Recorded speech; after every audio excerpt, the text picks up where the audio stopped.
E aí começou algo muito incrível, porque eu abandonei toda a religião, todo o conceito de fé eu abandonei.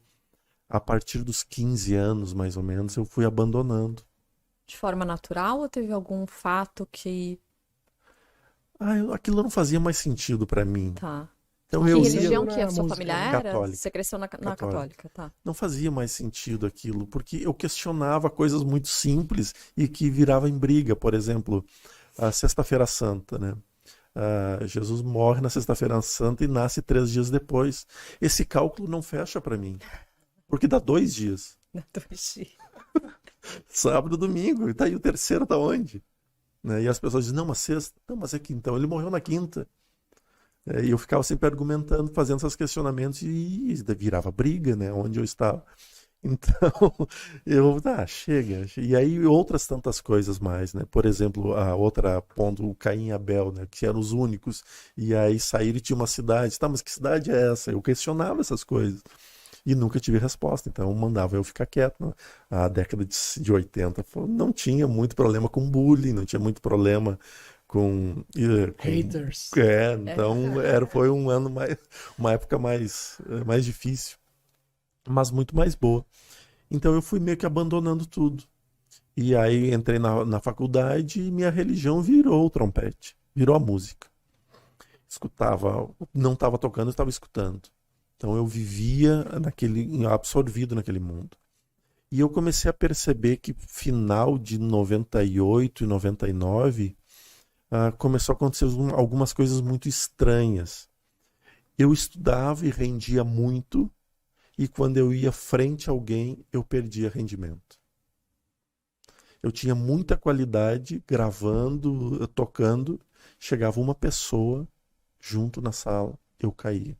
Caía em torno de 40%, às vezes até 50%. Nossa, era muita coisa, era muito perceptível. E não adianta. O trompete é o instrumento mais barulhento que existe.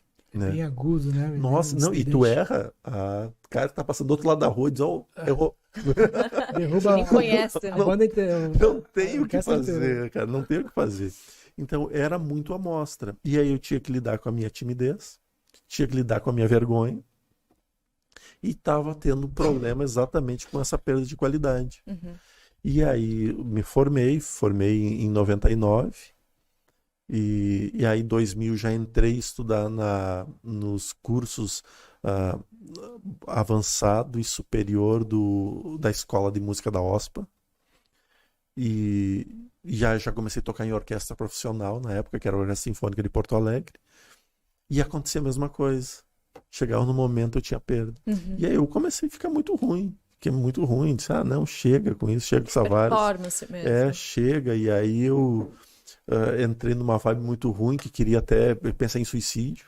Nossa! Juro, cara. Pensei em suicídio, Exato. Arquitetei o processo. Que a música era a tua vida, né? Por É. que você se dedicou, você... Cara, eu tava assim. E aí um dia eu cheguei e disse, não, chega. Não, parou. E aí a Maria Rita, né? Ela disse, Jordelei, vem, eu preciso te levar num lugar, um centro espírita, e acho que vai te ajudar. E Maria Rita, cantora que a gente estava falando? Não, Maria não. Rita, Maria outra Maria Rita, Rita. Maria Rita é a mãe da Caroline, que foi minha colega de faculdade e minha esposa. Tá. Que hoje é sua esposa. E no papel a gente é bem casados ainda. E aí depois desse processo todo, eu frequentei o centro espírita. E eu cheguei lá e foi a primeira vez que, fora o processo da Umbanda, que eu já tinha visto algumas vezes, foi a primeira vez que eu vi uma pessoa, aspas, sem cultura, né? E pilchada, vestida a caráter de gaúcho, se ajoelhar e falando assim, conversando com ele, via que ele era uma pessoa bastante dura. Né? Se ajoelhou, fez uma oração, mudou de voz, levantou e começou a falar de uma forma que eu ficava, o que é isso, cara? E era muito inteligente, e cada coisa que ele falava era como se fosse um chapéu na minha cabeça. E eu fiquei intrigado, disse, o que é isso? E eu comecei a estudar.